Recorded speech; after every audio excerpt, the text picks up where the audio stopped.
Bismillah. Waalaikumsalam warahmatullahi wabarakatuh. Ustaz, mohon pencerahannya. Ini sudah cerah situasi, sudah bagus. Mengenai peringatan Maulid Nabi Muhammad SAW, apa hukumnya? Dan bagaimana kalau umat Islam memperingatinya? Terima kasih atas pencerahannya. Waalaikumsalam warahmatullahi wabarakatuh. Baik, saya ingin kita paham dulu akar persoalannya. Al-Quran surah ke-61 ayat yang ke-6 paling kiri sebelah atas.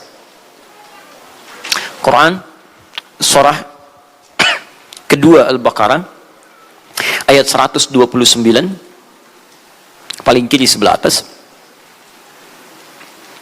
Kemudian Al-Quran surah Yunus 10 ayat 57 sampai 58. Ditutup dengan At-Taubah di dua ayat terakhir. Taib. Sudah? Sekarang saya ingin coba kita membiasakan dulu untuk menilai sesuatu dengan penilaian secara ilmiah yang bersumber pada dalil-dalil yang ada, tidak sekedar menganalogikan dan main tebak-tebakan. Itu nggak baik dalam menyimpulkan hukum. Ya. Bismillah. Sekarang secara akademis, secara ilmiah, membahas sesuatu oleh para ulama diposisikan dulu, dispesialisasikan dulu dalam bentuk ta'rif namanya, definisi. Jadi kalau Anda ingin membahas sesuatu, kita harus sepakat dengan definisinya dulu. Ya, disebut dengan ta'rif. Ta'rif ini harus punya sifat jami' mani'. Jami' menghimpun semua unsur yang akan didefinisikan. Mani' mengeluarkan segala hal yang tidak terkait dengan definisi, sehingga pembahasan kita akan fokus pada hal yang akan dibincangkan. Awas, hati-hati. Kita ingin berbicara tentang sesuatu, tapi kita tidak sepakat dengan definisinya. Bagaimana bisa menyimpulkan hukumnya? Dan kelemahan orang-orang sekarang, ketika berbicara hukum, dia tidak tahu apa yang dibincangkan. Sekarang misal, kita akan bertanya tentang maulid. Apa hukumnya maulid? Kita harus sepakati dulu apa itu maulid. Awas, ini penting ini. Banyak masalah yang muncul sekarang, tapi tidak disepakati tentang ini. Banyak orang bahas tentang hukum musik. Hukum musik begini-begini. Begitu saya tanya apa itu musik, bingung dia jawab. Apa itu musik? Anda mesti sepakat dulu musik itu apa. Di zaman Nabi apa yang disebut dengan musik. Zaman sekarang apa yang disebut dengan musik. Ketika Nabi menyampaikan hukum musik, apa yang dimaksudkan oleh musik di situ. Kalau antum paham tentang definisinya, maka keluarkan turunan hukumnya. Maka lebih mengerti di situ. Nah sekarang maulid. Apa itu maulid? Sekarang begini. Maulid atau maulud? Mana yang benar? Bukan Allah alam, harus dicari kita. Mana maulid atau maulud? Antum sibuk menilai, ini maulid tidak benar. Oh, jadi yang benar maulud. Maulud juga tidak benar. Masya Allah. Apa maulid, apa maulud? Baik, lihat. Kalau disebutkan maulid, itu waktu kelahiran. Waktu kelahiran. Awas, hati-hati nih ya, hati-hati. Ada kemarin saya lihat tulisan begitu bersemangat, Masya Allah, panjang-panjang nulis, ternyata salah paham, pahamnya salah. Ya. Maulid itu ulang tahun, bukan ulang tahun maulid itu. Bukan ulang tahun, bukan peringatan ulang tahun maulid itu. Ingat baik-baik, kalau pakai peringatan itu pakai Idul Milad, ya, hari kelahiran, peringatan hari kelahiran, ulang tahun. Tapi kalau cuma maulid itu waktu kelahirannya. Awas, hati-hati ya, hati-hati dalam memahami sesuatu. Kita masih detil dan jeli dalam memahaminya. Jadi kalau disebutkan maulid itu waktu kelahirannya. Kalau disebutkan maulud itu artinya bayi yang lahirnya. Bayinya yang dilahirkan. Nabinya, kalau dalam konteks nabi. Jadi kalau disandingkan dengan kalimat maulidun nabi, artinya waktu lahirnya nabi. Jelas ya? Kalau mauludun nabi, maulud nabi itu artinya nabinya, nabi yang dilahirkan. Jelas? Saya ulang, maulid apanya? Waktunya. Kalau maulid nabi artinya apa? Waktu nabi dilahirkan. Baik, maulud artinya apa? Nabinya. Kalau maulud nabi artinya apa? Nabinya yang lahir. Jelas sampai sini? Sudah. Ya, selesai pembahasan secara bahasanya. Nah sekarang apa hukumnya maulid Nabi? Maulid Nabi nggak ada hukumnya. Karena waktu lahirnya Nabi, bagaimana kita bisa melekatkan hukum pada waktu lahirnya Nabi? Lahir ya lahir. Jelas ya? Ustadz, apa hukumnya maulid Nabi? Antum kenapa? Apa hukumnya waktu lahirnya antum? Hah? Antum lahir apa hukumnya? Kapan antum lahir? Ustaz, kapan antum lahir? 11 September. Apa hukumnya? Apa hukumnya? Apa hukumnya saya lahir? Lahir ya lahir. Jelas ya? Jadi kelahiran seseorang itu nggak ada hukumnya. Qadar Allah yang menjadikan dia terlahir, dan dengan kelahiran itu dia punya misi dalam kehidupan, mencari bekal untuk kembali kepada Allah Subhanahu wa taala. Jadi kalau bertanya hukum kelahiran seseorang, lahir ya lahir, nggak ada hukumnya di situ. Paham ya? Hukum itu terletak pada perbuatan seseorang, bukan pada kelahiran seseorang.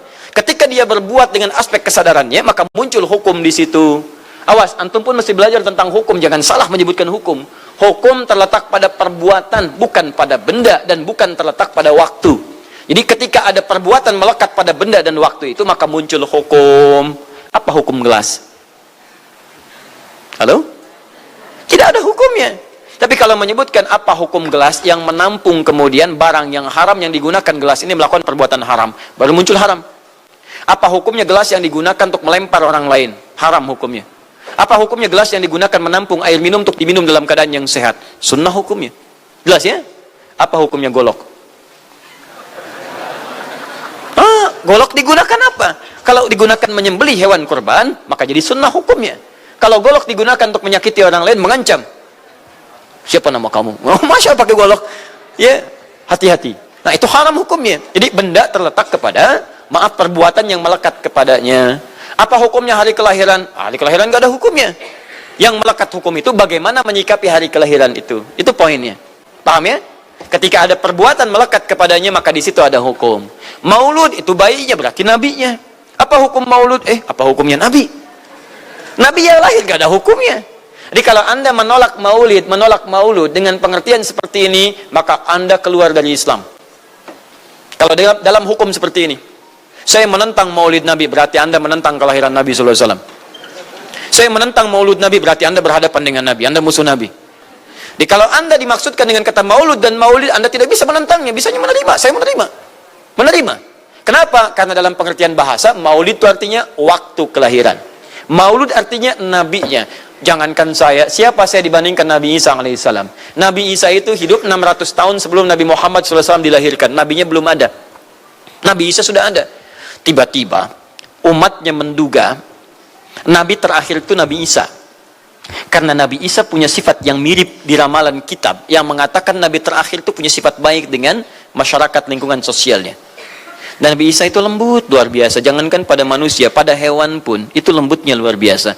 Jalan dengan muridnya, di perjalanan kemudian ada aliran anak sungai melihat bangkai hewan, sudah jadi bangkai, baunya luar biasa. Kata muridnya, guru, bau sekali bangkai ini. Kata Nabi Isa alaihi salam, Al-Masih, yang disebut oleh sementara orang dengan Yesus, itu Nabi bukan Tuhan. Nabi beliau mengatakan, kata Nabi Isa, perhatikan, begitu putih sekali dan bersih giginya. Kata muridnya, Tuan Guru, kenapa anda mengatakan demikian? Kata Nabi Isa, karena manusia hanya akan menyampaikan apa yang ada dalam benak pikirannya. Jadi kalau pikiran anda kotor, anda akan melihat bangkainya saja. Tapi kalau pikiran kita baik, kita akan mencari yang terbaik dari hewan itu. Bukankah dia ciptaan Allah? Bukankah dalam setiap ciptaan ada hikmah dan kebaikan? Perhatikan bagaimana putih bersih giginya. Jadi kalau bangkai saja bisa menjaga kebersihan gigi, kenapa kamu yang masih hidup tidak mesti? Ya minimal kamu jaga perasaan. Minimal jaga perasaan, kan?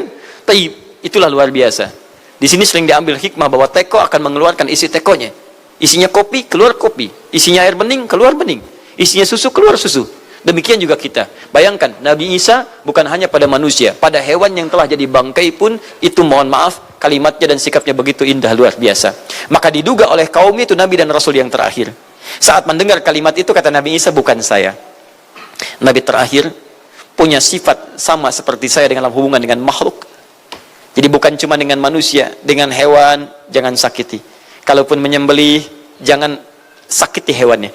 Makanya Nabi ini akan memberikan isyarat-isyarat yang sangat indah. Masya Allah.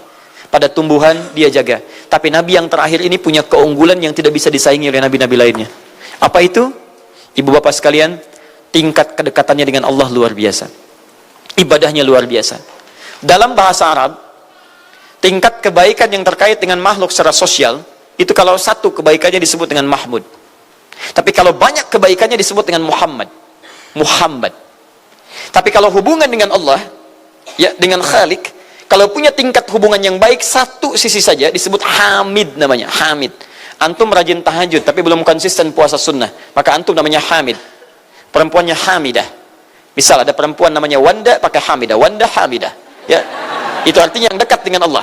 Jadi kalau ada yang namanya Wanda hamidah, jauh dari Allah, ya. Kemudian pendapatnya menyimpang dari ketentuan Allah, masih diingatkan. Anda hamidah. Anda dekat dengan Allah, maka tidak layak mengeluarkan statement yang tidak sesuai dengan hukum-hukum Allah Subhanahu wa taala. Ya.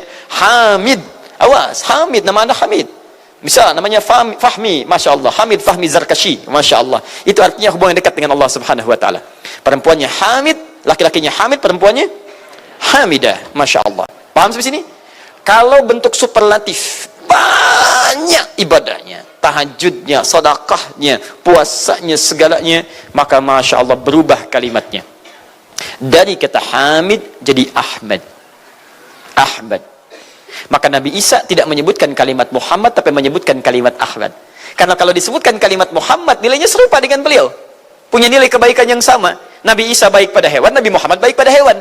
Kata Nabi, lihat, kalau Nabi Isa sudah jadi bangkai, Nabi Muhammad ketika hewan akan disembelih pun, disembelih, kata Nabi jangan sakiti dalam penyembelihannya. Tajamkan dulu pisaunya. Ketika menyembelih, jangan lakukan berkali-kali. Kata Nabi, tajamkan, begitu andu kemudian sembelih, seketika selesai. Cari urat yang membuat cepat darahnya keluar. Nabi itu. Dan dalam menajamkan itu, antum jangan memperlihatkan depan hewannya. Tidak boleh. Kandidat selanjutnya, siap-siap ya. Masya Allah, tidak boleh. Awas saat kurban tuh. Kadang suka lupa antum tuh. Ya di bawah sini, ini masih begini-begini tuh. Itu menyakiti hewan secara fisiologis. Nggak boleh, nggak boleh. Ya, awas ya. Tayyib. Tumbuhan, lihat. Tumbuhan. Nggak boleh dalam keadaan perang. Perang itu kan luar biasa dahsyat. Emosi memuncak, segalanya ada. Tapi Nabi katakan, jangan rusak tanaman. Dahsyat, cuma dalam Islam. Itu yang 212 tahun lalu itu, Masya Allah, nggak ada yang nginjak rumput, nggak injak macam-macam. Ya, itu yang kameramen yang nginjak rumput tuh. Ya, kameramen nginjak rumput tuh. Yang kameramen begitu diinjak, dimunculkan di media gitu kan. Wah, tapi lihat betapa rapi, bersih. Itulah Islam. Tapi jangan cuma 212 saja. Ya, 312, 412, 484 dan sebagainya. Jadi, semua yang ada setiap hari kita jaga. Ada tumbuhan, jaga. Yang praktekkan negara lain. Di New Zealand ada tumbuhan, antum sedang ngidam, papa pengen daun itu, tunggu sampai jatuh, nggak bisa diambil. Begitu diambil, denda. Padahal yang punya teorinya Islam, tapi hubungan dengan Allahnya itu bukan Muhammad, tapi Ahmad. Makanya Nabi Isa mengatakan, wa mubasysyara bi rasulin ya'ti min ba'di ismuhu Ahmad. Saya kasih kabar gembira, Rasul terakhir bukan saya, tapi seseorang yang nilai ibadahnya lebih daripada saya. Jaminan surganya sudah ada, bahkan turun surah kepadanya, inna a'tainakal kautsar. Dirinya dijaga dari kesalahan, maksum, sifatnya luar biasa baik, tapi itu tidak menghentikan dia untuk mendekat kepada Allah dengan sifat yang luar biasa. Kata Sayyidah Aisyah di Al-Bukhari, nomor hadis 2010 sampai 2012, ya Rasulullah, alam takun ma'suban, alam takun madmunan, lima hakadha. Kenapa sampai bengkak-bengkak begini Anda tahajud? Bukankah Anda dijamin masuk surga? Dijaga dari kesalahan. Apa kata Nabi? Afala akunu abdan syakura. Apa aku nggak boleh jadi hamba yang bersyukur kepada nikmatnya Allah Subhanahu wa taala? Tahajudnya sampai bengkak. Nabi, Rasul, ahli surga, dijaga dari kesalahan, tidak ada hisabnya, masih mau tahajud sampai bengkak kakinya. Ditanya oleh istrinya, kenapa sampai begini? Kata beliau, ringan saja. Nggak boleh aku bersyukur.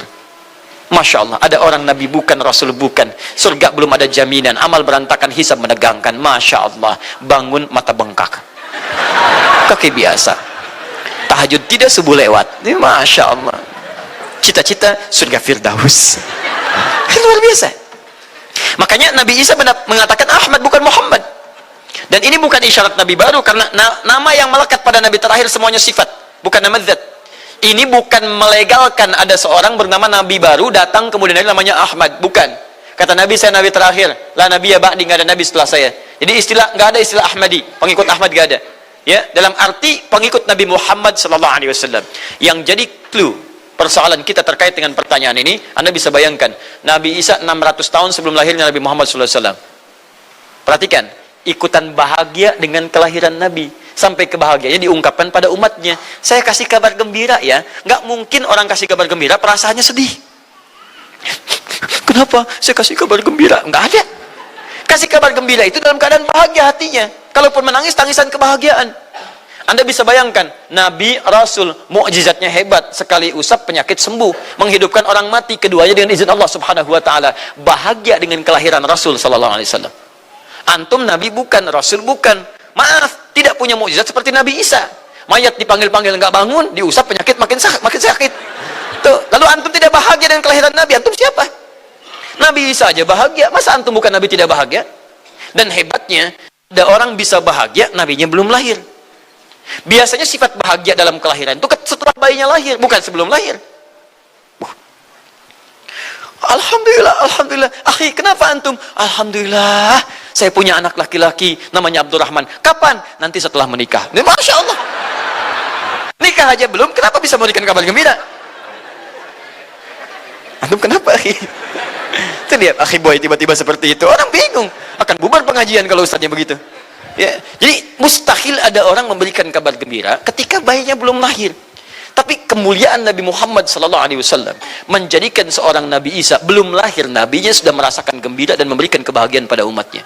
Kalau bukan Nabi Muhammad, mustahil. Ada kemuliaan tersendiri bagi Nabi Muhammad SAW. Setiap Rasul menantikannya. Nabi Isa menantikan, masa antum tidak menantikan itu? Jadi kalau ada orang menolak maulid dalam arti waktu kelahirannya, maka dia telah ingkar pada Nabi Muhammad SAW. Maulud Nabi Ibrahim alaihissalam. Antum kenal Nabi Ibrahim? Oh, Masya Allah. Luar biasa.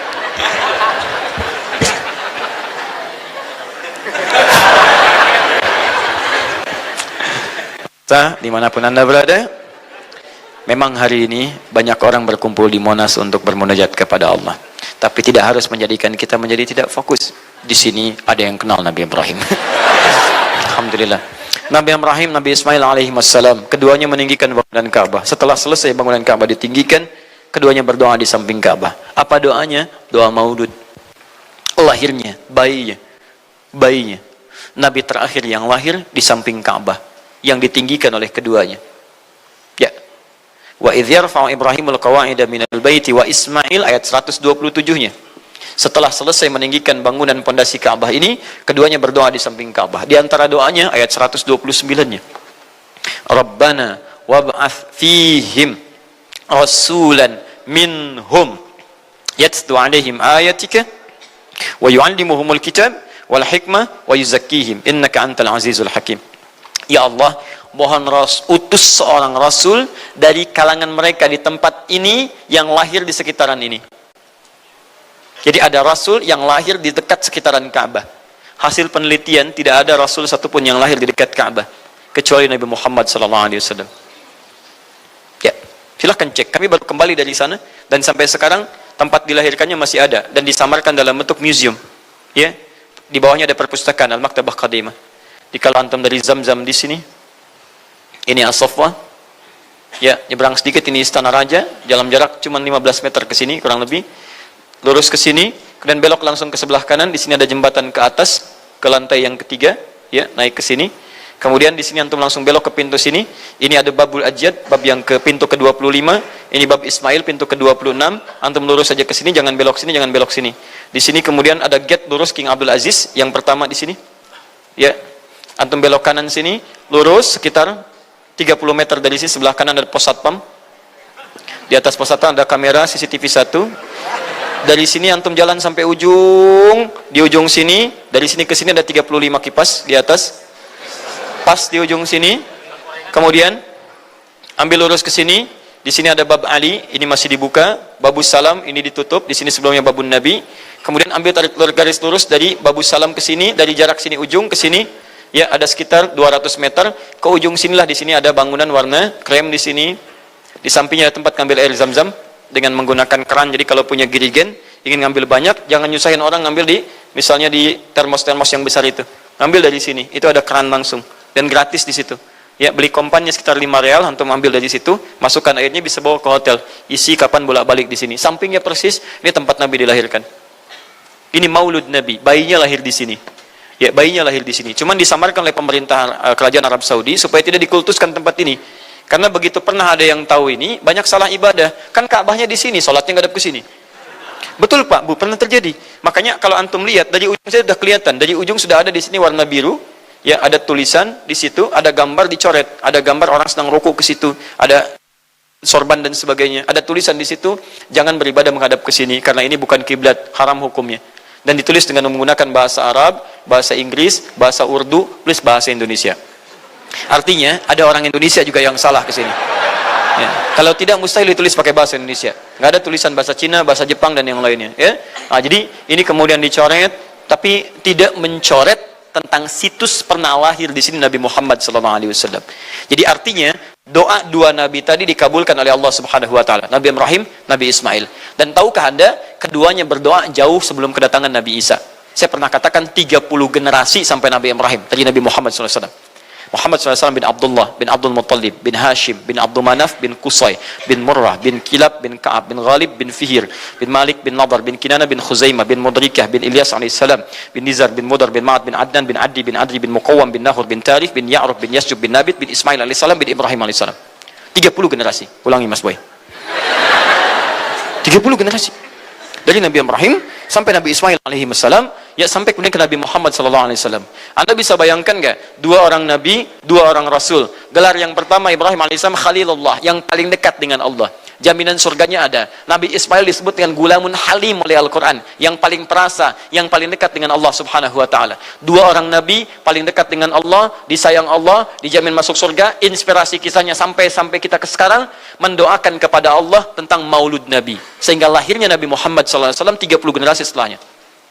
Antum, Nabi bukan, Rasul bukan, tidak sedekat keduanya dengan Allah, jaminan surga nggak ada, hisab menegangkan, amalan berantakan. Kisah hidup antum belum tentu jadi inspirasi di masa depan. Sekarang pun tidak. Tiba-tiba antum menolak maulud, antum siapa? Kalau antum menolak maulud, berarti antum menolak Nabi SAW dalam pengertian baiknya. Jelas ya?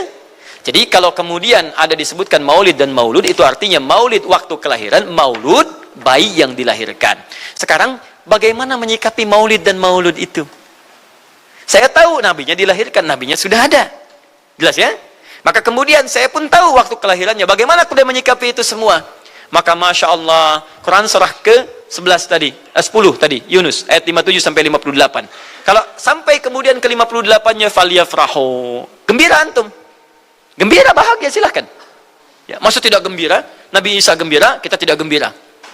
Ya, Nabi Ibrahim gembira, kita tidak gembira. Nabi yang tidak melihatnya gembira, masa kita yang mendapatkan bagian Nabi tidak gembira? Jelas ya? Nabi yang mengharapkan hadir saat kedatangannya gembira. Kita yang mendapatkan kedatangan beliau walaupun tak mampu melihatnya, dan kita menjadi umatnya, masa tidak gembira? Umat dulu bukan bagian umat Nabi Muhammad, karena Nabi Muhammad tidak hadir di zamannya. Gembira dengan berita kedatangan Nabi Muhammad, padahal nabinya belum datang. Masa kita yang jadi umatnya, yang nabinya telah kemudian kita dapati walaupun tidak melihatnya, masa kita tidak ikutan gembira? Maka pertama kita mesti gembira. Maka yang kedua, bagaimana mengekspresikan kegembiraan itu? Maka contoh-contoh dari Nabi SAW, bagaimana mengekspresikan kegembiraan-kegembiraan dengan Nabi SAW itu, pertama, Nabi sendiri menyikapi hari kelahirannya dengan berpuasa di hari Senin. Jelas ya? Ini bagi Nabi sendiri pribadinya. Nanti jadi hukum untuk kita. Maaf, saya akan tafsirkan lebih luas karena ini jadi hukum-hukum turunan.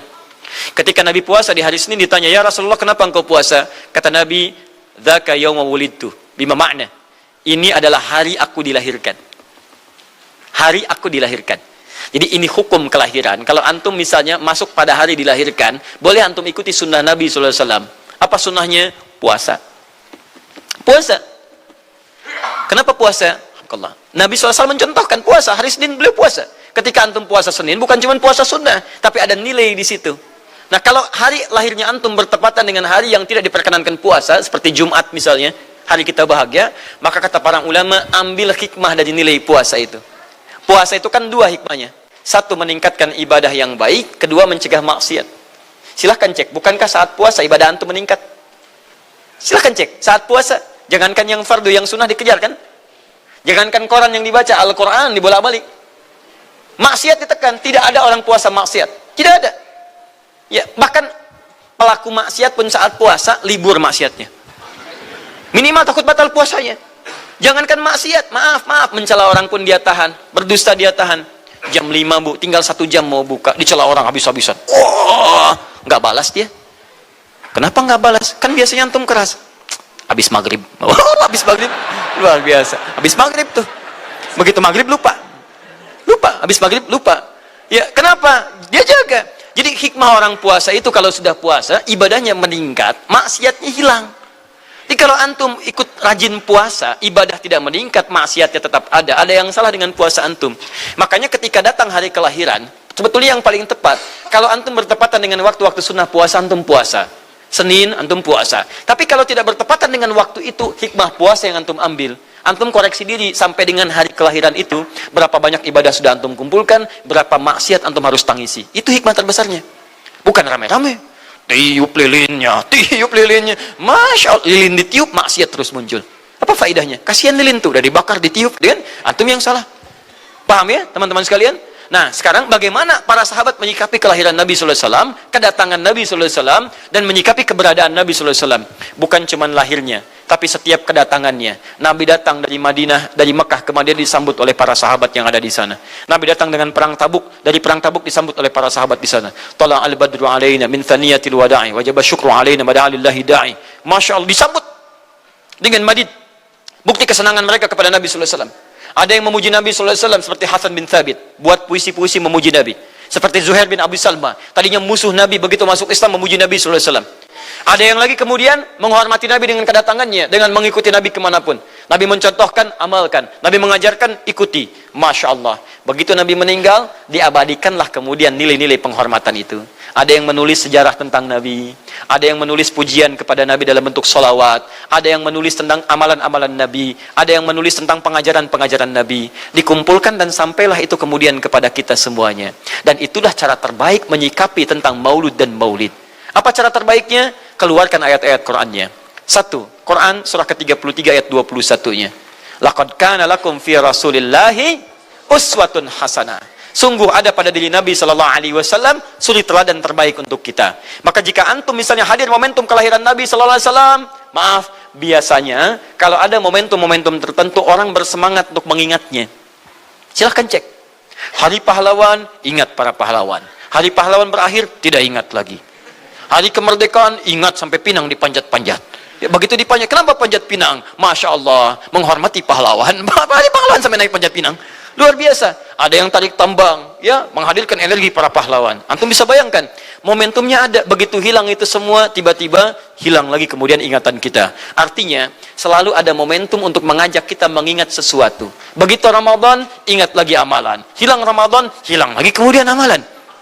Nah, jadi apa yang terbaik dihadirkan? Ketika ada momentum itu, maka para ulama kemudian mencoba untuk menampilkan nilai-nilai tadi untuk mengembalikan kita pada tuntunan Nabi sallallahu alaihi wasallam.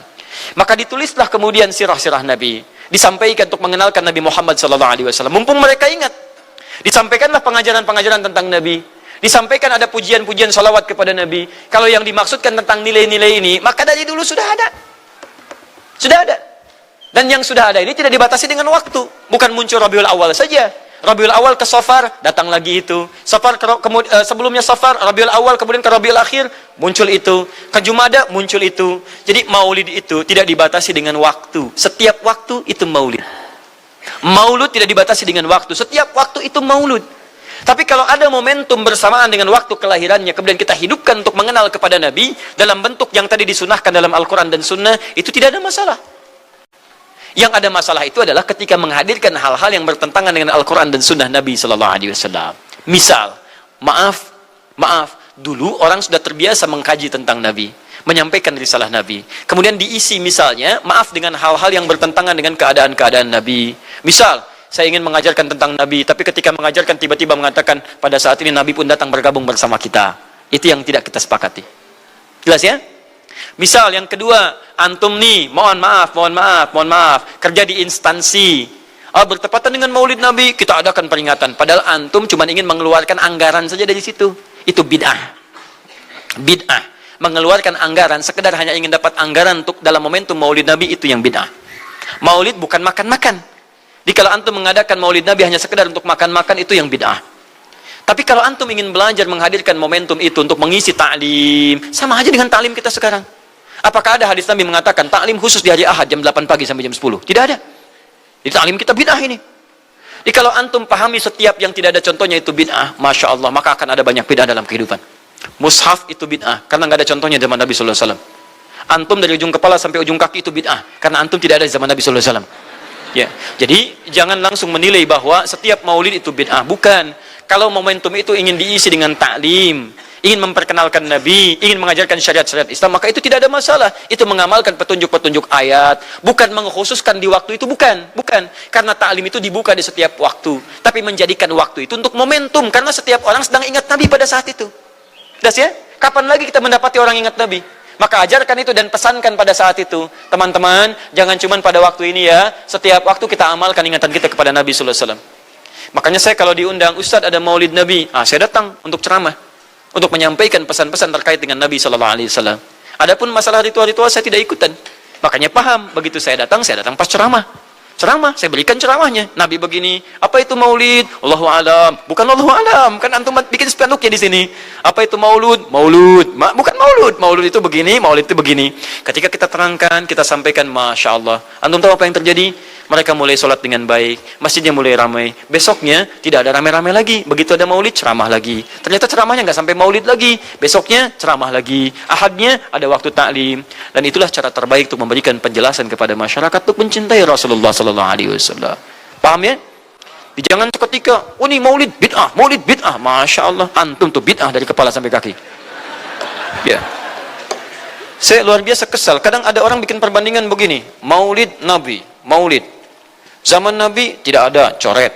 Zaman sahabat tidak ada coret. Zaman tabi'in tidak ada coret. Zaman ini ada.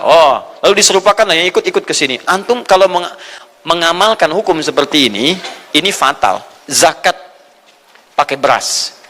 Zaman Nabi coret. Zaman sahabat coret. Ya, zaman tabi'in coret. Zaman ulama coret. Zaman antum ada bid'ah antum. Cara menyimpulkan hukum bukan seperti ini. Lihat turunannya, lihat dalilnya, lihat pemahamannya, lihat turunan-turunan fikihnya. Ya, bagaimana bisa zakat pakai beras ini jadi? Padahal contoh nggak ada, dalil nggak spesifik. Ayo coba temukan, Nabi zakat pakai beras, temukan. Kalau antum menemukan, Masya Allah, saya bermohon kepada Allah supaya Allah mempercepat hajinya antum dan masuk surga tanpa hisab. Tiap hari saya doakan. Tidak cukup dengan amin, cari dulu. Cari di setiap hadis Nabi zakat pakai beras. Saya sampaikan pada antum, sampai kiamat kurang 2 hari, antum nggak akan temukan. Sehari lagi buat sadar, ngapain nyari? Ya. Karena Nabi tidak pernah bersentuhan dengan beras. Silakan cari di kitab hadis palsu pun, sepalsu-palsunya nggak akan ditemukan. Capek pemalsu hadis mengarang hadis palsu tentang itu. Nggak akan didengar, nggak akan dilihat. Kenapa? Karena tidak ada.